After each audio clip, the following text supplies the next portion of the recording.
Laen iki cilaka tenan. Kabar iki kudu tak kandhake dulur-dulur supaya padha weruh lan tata-tata ojo sampe katut cilaka. Tapi sik piye ya kok dadi bingung aku. Yen kabar iki langsung tak sebarke, jebule iki mung kabar ngapusi, malah aku ditangkep Hansip mlebu penjara.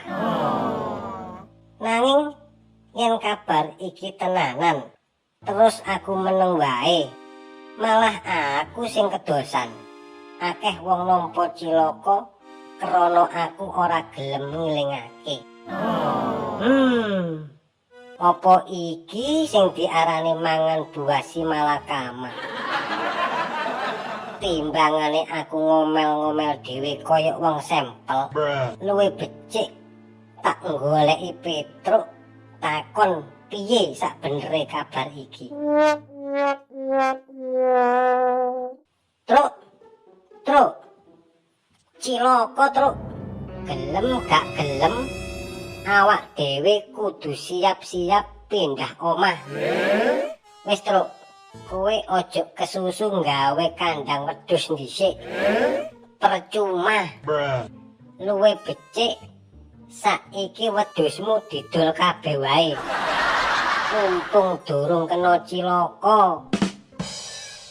Mengko dhisik Tareng. Kowe iki teko ora nggawa rokok, tapi bengok-bengok kaya wong ngamen. Ana apa kok cilaka? Apa omahmu kenek gusur ta?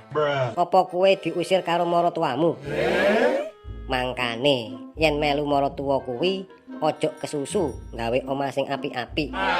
Yen sampe maratuwa nesu terus kowe diusir, apa omahmu kate mbok pikul kaya keong.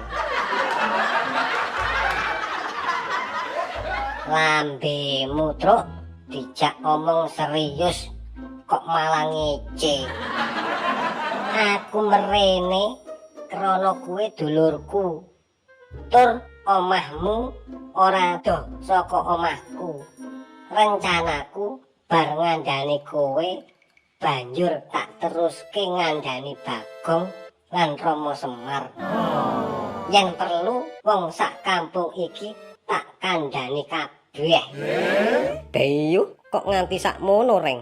Sajakane ana perkara sing gawat tenan. Nganti kowe kate marani wong sak kampung. Mangkane ta Truk, ojo mung ngurusi wedhus wae. Dadi wong mbok ya sing maju sithik. Wedhusmu kae didol siji. Gawe tuku HP. Ben weruh kabar lan kahanan sing kelakon. Iya Tareng. Jane ana kabar apa toh?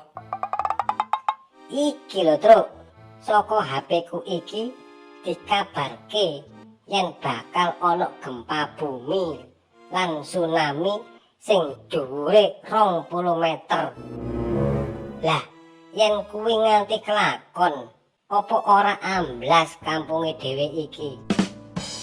Lah, kuwi apa kabar tenan Tareng? Ojo-ojo ngapusi. Awas lho, saiki akeh wong ngapusi. Tujuane mung kate ngisruh utawa golek jeneng wae. Koyoke iki kabar resmi Truk.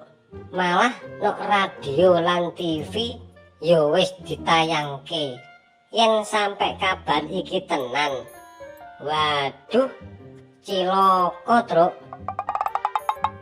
Ngene Kang Gareng. Miturutku kabar kuwi mung ramalane manungsa. Nanging ya kena wae digawe minangka ben ngati-ngati lan waspada. Tapi ya ora usah dadak gupuh, bingung lan susah krana durung mesti kelakon. Nanging ana cilaka sing kudu diweruhi lan dimangerteni tumrape manungsa. Miturut wejangane Rama Semar, manungsa sing cilaka kuwi ana tanda-tandane. Tanda-tandane apa Truk? Tandha-tandhane wong kang cilaka kuwi ana 5. 1. Atos atine. Tegese atine ora gelem utawa angel yen dijak tumindak becik. Emoh ngibadah nanging seneng yen tumindak ala. Biasane wong sing model kaya iki angel tuturane. 2. Atos matane. Tegese matane angel nangis utawa angel mbrebes mili. Tandha kaping 3, sithik isine. Basa kasare ora duwe isin. Maksude ora ngrasa isin nalikane tumindak sing ora prayoga, ora bisa njaga kewirangane awake marang manungsa lan marang Gustine. Kaping 4, kedonyan. Tegese uripe ya mung gawe ngurusi donya tok, nganti urusan akhirate ora direken blas. Tandha kaping 5, kedawan angen-angene. Maksude senengane nglamun ora gelem tandang. Kakean ngira-ngira nanging ora gelem nyuba akarya. Waduh, lah terus piye soal kabar sing nok HP iki, Truk? Tak kandhani ya, Reng.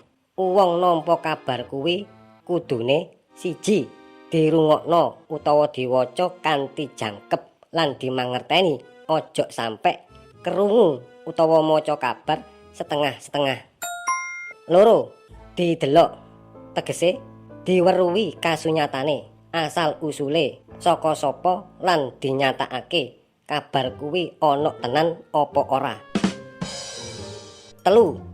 Diomong, yen kabar mau wis dirungokno padha karo kasunyatane, jelas asal usule baru oleh diomong-omongke utawa disebarke.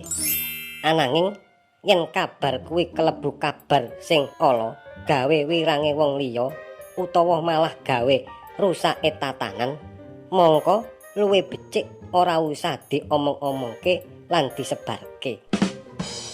Oh, ya wis lek ngono. Aku ora sida keliling kampung, Truk. No kene ae wis nyawang wedhusmu. Saiki ya sing enak gawe ya kopi ndang ditokke rokoke, Truk. Cek encer utekku.